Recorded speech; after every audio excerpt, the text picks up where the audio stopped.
Hello बच्चों, जैसा कि आपको थंबनेल दिखा है, थर्मोडायनेमिक्स के इस छोटे से पार्ट में हम कवर करने वाले हैं हीट कैपेसिटी। जबकि हमारा कुछ टॉपिक है जो कि थर्मोडायनेमिक्स में हम लोग देख चुके हैं। पहला पार्ट हम लोग देखे हैं थर्मोडायनेमिक्स से रिलेटेड करीबन 20-25 डिफिनेशंस, जिसमें system, surrounding, boundary, open system, close system, isolated system, extensive, intensive heat का। उसके बाद आपका था thermodynamic process, isothermal, adiabatic, isobaric, isochoric, reversible, cyclic, irreversible process. Second part में आप लोग देखेंगे टाइप ऑफ एंथैल्पी। बट आज एक छोटे से पार्ट में हम लोग रखने वाले हैं हीट कैपेसिटी। इसमें हम लोग कुछ और डालेंगे, specific heat capacity, molar heat capacity, और दो word very important, CP, CV. और सीपी सीवी में क्या डिफरेंस है और दोनों में रिलेशन क्या है। चलिए, और CP minus CV equal to R को हम लोग प्रूफ करेंगे। तो अगर सरल हम लोग सोचें तो अगर हमें किसी सिस्टम का टेम्परेचर बढ़ाना है, अगर हमें किसी सिस्टम का टेम्परेचर बढ़ाना है तो हम उसको क्या करते हैं? किसी सिस्टम का टेम्परेचर बढ़ाने के लिए हम उसको हीट करते हैं। अगर किसी सिस्टम का टेम्परेचर घटाना है तो हम उसको कूल करते हैं। तो किसी सिस्टम का टेम्परेचर बढ़ाने पर अगर उसको हीट किया जाए और टेम्परेचर अगर गिराना है तो उसको कूल किया जाए, तो किसी बॉडी का टेम्परेचर अगर हमको लिमिटेड बढ़ाना हो 1 डिग्री, 2 डिग्री, 5 डिग्री, 10 डिग्री, तो हमको हीट तो देना पड़ेगा। बट एक पार्टिकुलर टेम्परेचर बढ़ाने के लिए पार्टिकुलर हीट दी जाती है, that is called heat capacity. आइए इसको हम लोग थोड़ा देखते हैं शुरू से। टॉपिक हमारा है हीट कैपेसिटी। हीट कैपेसिटी क्या है? When a body heated, then their temperature increases। जैसा कि हम लोग समझ रहे हैं, अगर किसी बॉडी को हीट करें तो उसका टेम्परेचर बढ़ेगा। When a body cool, अगर किसी बॉडी को कूल किया जाए, फ्रीजर में हम उसको डाल देते हैं, फ्रीज में डाल देते हैं, then their temperature decreases। अगर किसी बॉडी को हम चूल्हा पे चढ़ा दें, हीट करें तो टेम्परेचर बढ़ेगी, और उसको फ्रीज में डाल दें, कूल कर दें तो उसका टेम्परेचर गिरेगी। तो अगर let U be the heat given to the substance and their temperature changes या रेज del T अगर हमारा चेंज इन टेम्परेचर है और Q उसको हीट अगर दिया गया है, let U be the heat given to the substance and del T be their rise in temperature, then आपको क्या लगता है, क्या Q और del T दोनों डायरेक्टली प्रोपोर्शनल है कि नहीं? क्या Q और del T दोनों डायरेक्टली प्रोपोर्शनल है कि नहीं? जितना हीट देंगे उतना टेम्परेचर चेंज करेगा। अगर हम हीट देते हैं ज्यादा तो टेम्परेचर बढ़ेगा भी ज्यादा, और हीट देते हैं कम तो टेम्परेचर बढ़ेगा भी कम। यानी कि हमारे द्वारा दिए गए हीट पे ही टेम्परेचर का चेंज सब्सटेंस का डिपेंड करेगा। इसका मतलब Q directly proportional to T, Q directly proportional होगा चेंज इन टेम्परेचर पे। तो Q डायरेक्टली प्रोपोर्शनल T है, तो डायरेक्टली प्रोपोर्शनल के सिंबल को हटा के कोई कांस्टेंट लगाते हैं। अगर कोई कांस्टेंट हमारे पास नहीं होता है तब तो K जिंदाबाद, बट इस जगह पे हम लोग लगाते हैं C, जो कि कांस्टेंट के नाम से आती है। तो Q is equal to C del T, जहां C क्या है? C हमारा कांस्टेंट है, इसी को बोलेंगे हीट कैपेसिटी। तो Q is equal to CT, तो C is equal to Q by T, जहां C हमारा कांस्टेंट है, हीट कैपेसिटी में बोल रहा हूं। तो हीट कैपेसिटी का यूनिट क्या होगी? अरे भाई, Q अगर हमारा हीट है तब तो ये होगा जूल, और del T हमारा केल्विन, तो हमारा यूनिट हो गया जूल पर kelvin. C is equal to Q by T, यानी जूल पर केल्विन या तो जूल पर डिग्री सेल्सियस। लेकिन कभी कभी काम करते समय हम लोग dQ by dt भी लिख सकते हैं, जहां dQ हो गया हमारा चेंज इन हीट और del T हो गया हमारा चेंज इन टेम्परेचर। तो Q is equal to C by T या dQ by dt। बट अगर एक चीज देखते हैं, del T अगर हमारा 1 डिग्री हो, जैसे हम लोग टेम्परेचर चेंज कर रहे हैं, अगर हमारा del T temperature change 1 degree की करनी हो, del T अगर हमारा 1 डिग्री हो, अगर नीचे हमारा 1 हो जाए तो क्या C Q के बराबर नहीं हो जाएगी? अगर C Q के बराबर हो गई तो सोचना है कब हुई? अगर टेम्परेचर चेंज 1 डिग्री हुआ तो। इसका मतलब है हीट कैपेसिटी हमारे द्वारा दिए गए हीट के ही बराबर होती है, बशर्ते अगर टेम्परेचर चेंज 1 डिग्री का करना हुआ तो। तो heat capacity is the amount of heat required to raise the temperature by 1 degree, यानी कि heat capacity is the amount of heat required to temperature of substance या बॉडी बाय 1 डिग्री। तो heat कैपेसिटी सरल भाषा में क्या है? किसी बॉडी को दिया गया वो हीट जिसके द्वारा उस बॉडी का टेम्परेचर चेंज कर जाए 1 डिग्री, तो हमने जो हीट दिया that is called heat capacity. Heat capacity is the amount of heat required to raise the temperature of any substance through 1 degree. एक लास्ट बार, heat capacity is the amount of heat required to raise the, grow the, increase the temperature of substance by 1 degree. लेकिन इसी में एक word और हम लोग जोड़ते हैं, specific heat capacity. Heat capacity denoted by capital C, जबकि specific heat capacity denoted by small c। Heat capacity का स्टेटमेंट और स्पेसिफिक हीट कैपेसिटी का स्टेटमेंट में कोई अंतर नहीं है, सारा स्टेटमेंट वही, सिर्फ 1 ग्राम जोड़ दें। माने Specific heat capacity is the amount of heat required to raise the temperature of 1 gram of substance through 1 degree. ध्यान से 1 gram of substance through 1 degree. A specific heat capacity. A specific heat capacity is the amount of heat required to raise the temperature of 1 gram of body by 1 degree. इसमें एक word आया 1 gram. छोटी सी से denote कर रहे हैं C equal to Q by delta T, but नीचे है m मींस मास, क्योंकि हमको 1 ग्राम बॉडी का टेम्परेचर को इंक्रीज करना है. Q equal to m delta T, तो Q का हमारा हो गया जूल, मास का ग्राम, तो नीचे से ऊपर गया पर ग्राम, और डेल्टी तो हमारा चेंज केल्विन पर केल्विन हो गया, तो जूल पर केल्विन पर केजी, या तो जूल पर केल्विन पर ग्राम, दोनों भी हम लोग लिख सकते हैं. क्योंकि ग्राम हम 1 ग्राम रखते हैं तो पर ग्राम भी, अगर एसआई में लिखना है तो पर केजी भी. लेकिन यहां देखिए गौर करके, ऊपर है Q और नीचे है T, तो Q बाई T हमारा क्या बनेगा? ये तो बनता है बड़ी C जो हमारा हीट कैपेसिटी है, तो Q बाई डेल्टी, जैसे कि ऊपर भी हम लोग देखते आ रहे Q बाई डेल्टी, तो Q बाई डेल्टी बन गई बड़ी C, और M हो गया हमारा मास, तो छोटी C इज इक्वल टू बड़ी C बाई M, बट दोनों वर्ड को पहचानते हैं. छोटी C क्या है? स्पेसिफिक हीट कैपेसिटी, और बड़ी C क्या है? Heat capacity. तो the relation between specific heat capacity and heat capacity is specific heat capacity is equal to heat capacity by mass. चलिए आगे चलते हैं. एक फॉर्मूला बचपन में 9th-10th में हो सके आपके मुंह में डाली हुई होगी, Q is equal to mct, Q is equal to mct या mc डेल्टी, जहां Q क्या है? आपके द्वारा दिया गया हीट, m हो गया हमारा मास ऑफ सब्सटेंस जो कि ग्राम में आपको रखना है, C हो गया स्पेसिफिक हीट कैपेसिटी, और डेल्टी हमको टेम्परेचर कितना चेंज करना है. अगला topic molar heat capacity denoted by Cm. तो heat capacity, specific heat capacity और मोलर हीट कैपेसिटी में कोई डिफरेंस नहीं है. हीट कैपेसिटी में हमें किसी भी सब्सटेंस का टेम्परेचर 1 डिग्री बढ़ानी है, जबकि स्पेसिफिक हीट कैपेसिटी में 1 ग्राम सब्सटेंस का टेम्परेचर 1 डिग्री बढ़ाना है. लेकिन मोलर हीट कैपेसिटी में हमको 1 मोल सब्सटेंस का टेम्परेचर 1 डिग्री बढ़ाना है. सिर्फ अमाउंट चेंज, एनी सब्सटेंस 1 ग्राम substance 1 mole substance, any substance 1 ग्राम सब्सटेंस 1 मोल सब्सटेंस. तो यहां तो डेफिनेशन मैंने लिखा भी नहीं है, सिर्फ इशारा किया है 1 मोल सब्सटेंस थ्रू 1 डिग्री. बाकी स्टेटमेंट ऊपर से आप देख के लिखिए. It is the amount of heat required to raise the temperature of 1 mole of substance through 1 degree denoted by Cm. तो Cm is equal to Q by N del T, जहां N हो गई नंबर ऑफ मोल, N हो गई number of मोल, जहां N हो गई number of mole. Number of mole का फॉर्मूला क्लास 11th के चैप्टर फर्स्ट हम बेसिक कांसेप्ट से लेके आ रहे हैं. Number of mole is equal to weight by molecular mass, जहां वेट हमारा ग्राम हो गया, m हो गया हमारा मॉलिक्यूलर मास. तो Q is equal to n del T तो है, n की जगह पे कर दिया W by m, W by m चल गए ऊपर, W बाय m चल गए ऊपर.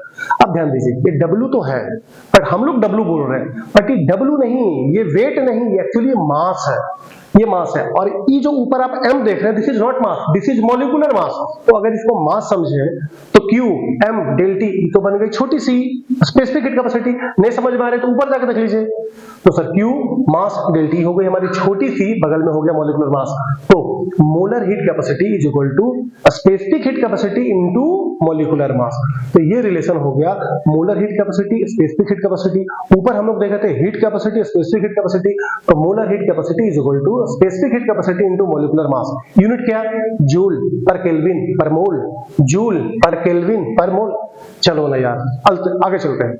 हीट कैपेसिटी दो प्रकार की होती है. पहला heat capacity at constant pressure, और दूसरा होता है heat capacity eight constant volume. Heat capacity having two types, heat capacity at constant pressure Cp, heat capacity eight constant volume Cv. तो एक तो है Cp, एक है Cv, बट दोनों में बड़ा कौन है? Cp बड़ा है कि Cv बड़ा है? अब ये चीज आपको पहले समझना होगा कि Cp में बड़ा कौन है. अब इसको थोड़ा सा समझिए. जैसे मान लीजिए मेरे पास दो सिस्टम है, एक Cp के लिए है, एक Cv के लिए है, और दोनों चूंकि हीट कैपेसिटी है तो हमको दोनों का टेम्परेचर 1 डिग्री बढ़ाना है. और पहला केस में प्रेशर कांस्टेंट है और सेकंड केस में वॉल्यूम कांस्टेंट है.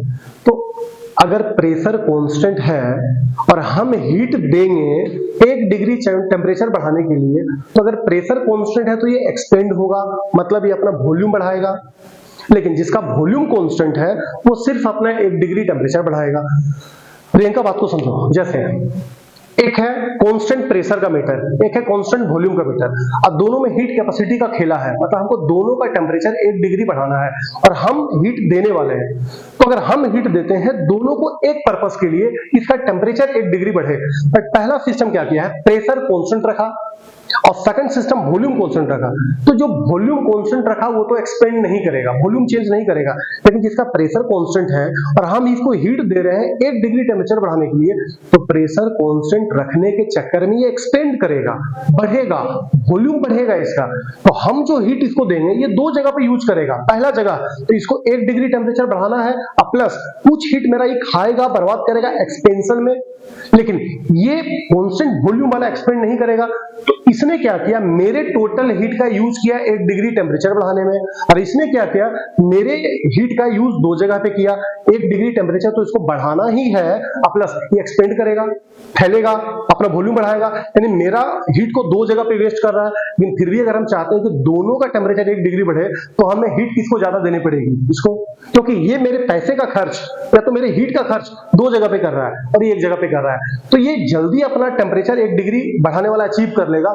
इसका मतलब अगर दोनों को तुलना करें तो हमको इसको हीट ज्यादा देना पड़ेगा, यानी कि Cp is greater than Cv, क्योंकि इसमें एक्सपेंशन का नखरा होता है। तो बात को समझो कि इतना बड़ा बात तो हम लिख नहीं सकते हैं, पर एक बार बैक करके फिर से बात को समझो कि अगर Cp है तो प्रेशर है कांस्टेंट, लेकिन ये वॉल्यूम बढ़ाएगा, माने एक्सपेंस करेगा। तो अगर ये वॉल्यूम बढ़ा रहा है, एक्सपेंस कर रहा है, यानी मेरे हीट का ये 2 जगह पे यूज करेगा। पहला तो 1 डिग्री टेम्परेचर बढ़ाना ही है, प्लस एक्सपेंशन भी है, एक्सपेंड भी कर रही है, इसका वॉल्यूम कांस्टेंट है। क्योंकि वॉल्यूम कांस्टेंट तो वॉल्यूम चेंज नहीं करेगा, यानी कि जब मैं हीट दूंगा तो ये सिर्फ 1 जगह पे यूज करेगा, ये 2 जगह पे यूज करेगा। तो Cp ग्रेटर होती है Cv से, तो रीजन हो गया Cp ग्रेटर है कि Cv। अब क्यों ग्रेटर होती है Cv, बट Cp Cv में अगर डिफरेंस हम लोग देखें तो Cp minus Cv is equal to R, जहां R है तुम्हारा गैस कांस्टेंट, जिसका वैल्यू 8.314 जूल पर केल्विन पर मोल हम लोग यूज करते हैं। लेकिन सीबीएसई में, जैक में very very important question Cp minus Cv is equal to R proof करना, ठीक है। Cp Cv heat capacity constant pressure है, हीट कैपेसिटी कांस्टेंट वॉल्यूम है, बट अगर दोनों में रिलेशन देखा जाए तो Cp बड़ी होती है, दोनों में रिलेशन है Cp minus Cv is equal to R, जहां R है मेरा गैस कांस्टेंट 8.314 जूल पर केल्विन पर मोल। अब इसको प्रूफ करना है। चलिए, according to first law of thermodynamics, thermodynamics के चैप्टर में हम लोग फर्स्ट लॉ को सुने हैं, energy can neither be created nor be destroyed, it only change one form to other form, it is first law of thermodynamics. तो first law of thermodynamics एक mathematical expression आपके पास था, वो था del U is equal to Q plus W। ये हम लोग प्रूफ करके आपको दिए थे, del U is equal to Q plus W, लेकिन इसी को थोड़ा एक्सपेंड करके लिखते हैं। According to first law of thermodynamics du is equal to dq plus dw, वही चीज तो है, del U is equal to Q plus W, but हमने dd में बात किया है, dq is equal to du plus dw। लेकिन चूंकि work done by the system है, बाय द सिस्टम है, एक्सपेंड होने वाली है, बाय द सिस्टम है, तो since work done is by the system, so work होगा negative. On the system positive, by the system negative. Class में तो रटाते रहते हैं, on the positive, by the negative. Since work done is by the system, तो W हो गया हमारा नेगेटिव। तो अगर हम W को नेगेटिव ट्रीट करें तो यहां से Q निकालें, तो dQ is equal to du minus उधर जाके हो जाएगा प्लस, यानी dQ is equal to du plus dW, और dW इज इक्वल टू शायद आप रटे हुए हैं PdV, dW is equal to PdV, तो dQ is equal to du plus PdV। यहां तक तो हम पहुंच गए, यहां से दो तरफ आपका मूवमेंट हम करेंगे, और पहले से देख लो dQ is equal to du plus PdV, but at constant volume, अगर वॉल्यूम कांस्टेंट हो तो dV इज इक्वल टू 0। अब इसी में अगर dV को 0 हम डाल दें तो ये पूरा टर्म 0 हो जाएगी, तो dQ किसके बराबर हो जाएगा, du, यानी कि dQ बराबर हो गए हमारे du के। अब शुरू से ही आप कहीं देखे हो, यहाँ पे नजर अगर आप देख सकते हैं तो देख लीजिए, C is equal to dQ by dt होता है, C is equal to dQ by dt होता है। अगर वॉल्यूम कांस्टेंट रखें तो dQ किसके बराबर हो जाएगी, du के बराबर, तो CV is equal to du by dt। अरे भाई मैंने dQ के जगह पे केवल du डाल दिया, देखो ना, चल CV is equal to du dt, block कर दो, ये हमारी CV हो गई। एक बार और मेहनत CP निकालने में, और फिर दोनों का संबंध हम कर लें। चलिए फिर आते हैं एट कांस्टेंट प्रेशर। अगर प्रेशर कांस्टेंट है तो dP 0 हो गई, चेंज नहीं करेगी, dP चेंज इन प्रेशर 0, लेकिन वॉल्यूम तो 0 नहीं है, बट यहाँ पे थोड़ा सा काम 2 स्टेप का बढ़ेगा। आप सुने होंगे according to the enthalpy, enthalpy of a system is defined as the, it is the sum of internal energy and pressure volume energy of the system, यानी कि H is equal to U plus PV। दोनों side differentiate dH is equal to du plus pdv, क्योंकि p हमारा constant है, मैंने p को differentiate नहीं किया, तो dH is equal to du plus pdv। यहां से du निकाल लो, क्या निकाल लो, du, तो du is equal to dH minus pdv, du is equal to dH minus pdv। और इस du को हम लोग अपने इक्वेशन में डाल देते हैं जिसके नीचे हम लोग आ रहे हैं। तो हमारे ऊपर का इक्वेशन क्या था, dq is equal to du plus pdv, तो dq is equal to du की जगह पे हम लोग डाल रहे हैं dH minus pdv, dH minus, अब प्लस ऑलरेडी है pdv, तो pdv से pdv कटा, dq किसके बराबर, dH। तो जब dq dH के बराबर हो गए तो फिर से हम उठाते हैं according to the heat capacity we know that C is equal to dq by dt, but अगर प्रेशर को कांस्टेंट करते हैं तो dq किसके बराबर हो गई, dH, यानी कि Cp भी तैयार, Cv भी तैयार। अब दोनों को सरोज असेंबल कर देंगे, हमारा रिलेशन शायद आ जाए। चलिए अब दोनों का सिंबल में चलते हैं। We know that H is equal to U plus PV, according to the thermodynamic statement, enthalpy of a system is defined as it is the sum of internal energy and pressure volume energy, H is equal to U plus PV। But according to ideal gas equation, हम आपके syllabus के बारे में क्या बोले, तुम्हारे 11th का syllabus से स्टेट ऑफ मैटर हटा के क्या क्या कर दिया, तो PV is equal to nRT, PV is equal to nRT, तो जब PV is equal to nRT होता है according to the ideal gas equation, combined gas law, तो PV is equal to RT, तो नंबर ऑफ मोल को अगर हम 1 माने तो PV किसके बराबर, RT, PV किसके बराबर, RT के बराबर। तो PV की जगह पे हम लोग डालते हैं RT और differentiate with respect to T, तो differentiating both side with respect to T, temperature के रिस्पेक्ट में दोनों को डिफरेंशिएट करते हैं, तो dH by dt is equal to du by dt plus, सबको पता है R है गैस कांस्टेंट जिसका डिफरेंशिएट नहीं होगा, तो R गई बाहर, dt बाई dt, तो dt बाई dt कट गई। अब बचा dH by dt is equal to du by dt plus R, तो dH बाई dt को आप कुछ निकाले हैं, देखिए Cp, du बाई dt को भी आप कुछ निकाले हैं Cv, तो यहां बैठा हो Cp is equal to Cv plus R, वो तो गई Cp minus Cv is equal to R, तो ये था हमारा Cp minus Cv is equal to R को प्रूफ करना। 5 मिनट राखी बैक करो, देखो रिलेशन याद हो जाएगी, याद तो मुंह पे होगा ही बट प्रूफ करने रेडी रहना। ऑब्जेक्टिव क्वेश्चन में बार बार पूछेगा, तो Cp minus Cv is equal to R अगर होती है तो एक चीज और है, Cp by Cv is equal to gamma होता है, Cp by Cv is equal to gamma होता है, जो भी एक कांस्टेंट है, और ये अलग अलग गैस के लिए अलग अलग निकलता है, मोनोटोमिक गैस के लिए अलग, डायटोमिक गैस के लिए अलग, ट्राइटोमिक गैस के लिए अलग। जैसे मोनोटोमिक गैस जो सिंगल एटम में होता है, जैसे आपको बोले हम तो helium, neon, argon, xenon, krypton, थोड़ा ध्यान दो, ये सब तो मोनोटोमिक गैस है, mono atomic gas, single atomic gas, तो मोनोटोमिक गैस के लिए गामा का वैल्यू होता है 1.67 मोनोटोमिक गैस के लिए, जबकि अगर कोई डायटोमिक गैस हो जाए जैसे O2, N2, F2, ये भी गैस है बट सरोज डायटोमिक गैस है, इसके लिए इसका वैल्यू होता है 1.40 डायटोमिक गैस के लिए। लेकिन अगर ट्राइटोमिक गैस के लिए हम लोग देखें तो इसी का वैल्यू होता है 1.35 या 36 करके होती है। तो मोनोटोमिक, डायटोमिक और ट्राइटोमिक के लिए तीनों का वैल्यू अलग अलग होता है। ट्राइटोमिक के लिए कितना है 30, तो मोनोटोमिक के लिए 1.67, डायटोमिक के लिए 1.40 और ट्राइटोमिक के लिए, ट्राइटोमिक गैस मतलब कौन, जैसे ओजोन हो गया, SO2 हो गया, थोड़ा ध्यान दो, SO2 मतलब ट्राइटोमिक, 2 1 3, तो ट्राइटोमिक गैस के लिए अलग, डायटोमिक गैस के लिए अलग, मोनोटोमिक गैस के लिए अलग।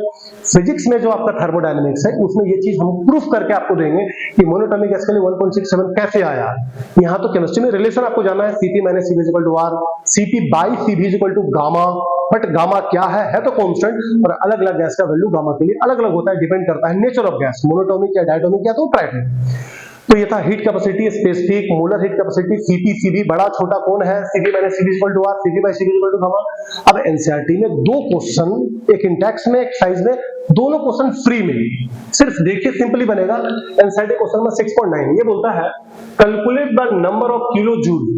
अरे जब किलो जूल मांग रहा है मतलब जूल मांग रहा है मतलब हीट मांग रहा है, तो calculate the number of kilo joule necessary to raise the temperature of 60 gram of aluminium from 35 degree to 55 degree, यानी 35 डिग्री से 55 डिग्री तक टेम्परेचर बढ़ाना है, कितना हीट रिक्वायर्ड होगा। तो किलो जूल मांगा मतलब हीट मांगा, टेम्परेचर चेंज कितना करना है? 35 टू 55, मतलब 20 डिग्री। 20 डिग्री T2 - T1 करके निकाल लीजिए, 20 डिग्री होगी। CM molar heat capacity given 24 joule पर केल्विन पर मोल। अब सबसे पहले तो आप नंबर ऑफ मोल निकाल लो। तो number of mole is equal to weight by molecular mass. Weight कितना दिया है? 60 ग्राम। अल्युमिनियम का मोलिकुलर मास 26.9, 26.99, लेकिन आप 27 ले, 27 डिवाइड बाय 2.22 मोल आ गए। ठीक है, 2.22 मोल। अब जैसे कि मोलर हीट कैपेसिटी में फॉर्मूला देखे हैं, पीछे पलट के देख लो, 10 मिनट पीछे होगा। तो Cm is equal to Q by N del T, बट हमको निकालना क्या था? Q हीट, तो Q is equal to Cm N del T। Q is equal to Cm N del T। Cm कितना? 24, molar heat capacity. Number of mole हम लोग निकाला है 2.22 और डेल T 20। सॉल्व करो, आ गया 1065.6 जूल। अरे गुना अपने से कर लो सरोज, 3 पॉइंट पीछे कर देंगे, कितना किलो जूल। एक क्वेश्चन और हमको मिला, इसका copy question. How much heat is required to raise the temperature of aluminium vessel of weight 1.25 kilo 1.25 kilo from 25 degree to 55 degree. इसको हमको क्या देख रहा है? ऊपर का क्वेश्चन को देख के बना लीजिए, खाली मास ग्राम में लाना। तो मास ग्राम में एल्युमिनियम का आपका मोलिकुलर मास 27 मालूम है, नंबर ऑफ मोल निकालो, उसी फॉर्मूला में जाके डाल दो, सॉल्व कर दो, रिलेशन आ जाएगी। It is 33.33 kilo joule. अब दो वर्ड और हमको बोला, कैलोरीमेट्री क्या होता है? देखिए, कैलोरी तो हीट का एक मेजरमेंट का यूनिट है, कैलोरी। तो कैलोरीमेट्री और कैलोरीमीटर, जिस टाइप से आप बहुत वर्ड सुने हैं, थर्मामीटर। थर्मामीटर क्या है? थर्मामीटर एक डिवाइस है जिसे तुम टेम्परेचर रीड करती हो। तो कैलोरीमीटर एक डिवाइस है जिसे तुम हीट मेजर करती हो। थर्मामीटर मेजर हीट, और कैलोरीमीटर मेजर हीट, और thermometer measure temperature. Once again, thermometer measure temperature, a calorimeter measure heat. The branch of science in which we study about the measurement of heat are called calorimetry, or the branch of science in which we study about the measurement of temperature are called thermometry. तो दो word, दोनों एक जैसा ही है। थर्मा calorimeter device है, calorimetry branch of science है, जिसमें heat का मेजरमेंट पढ़ते हैं या उसका स्टडी करते हैं। और ये work on the principle of total heat loss by the system is equal to total heat gain. System जितना हीट लॉस करेगा, सराउंडिंग उतना ही गेन करेगा, या सराउंडिंग जितना लॉस करेगा, सिस्टम उतना ही गेन करेगा। तो total heat loss is equal to total heat gain. इस प्रिंसिपल पे काम करता है हमारा कैलोरीमीटर या कैलोरीमेट्री। कैलोरीमेट्री ब्रांच है, कैलोरीमीटर इंस्ट्रूमेंट है। अब थर्मामीटर या thermometry is the branch in which we study temperature. Thermometer device, calorimeter device, thermometry branch, calorimetry branch. तो इस पार्ट में आप heat capacity, specific, molar, CP CV को रिपीट करके इसको अपने नोट्स बना सकते हैं। जैसा कि हम बार बार बोल रहे हैं कि मेरे वीडियो का मेन मकसद है आपका रिवीजन कराना, तो इसमें आपका पूरा पोर्शन का रिवीजन हो जाएगा, हीट कैपेसिटी, स्पेसिफिक। ठीक है, फिर मिलते हैं अगले वीडियो में। Thank you.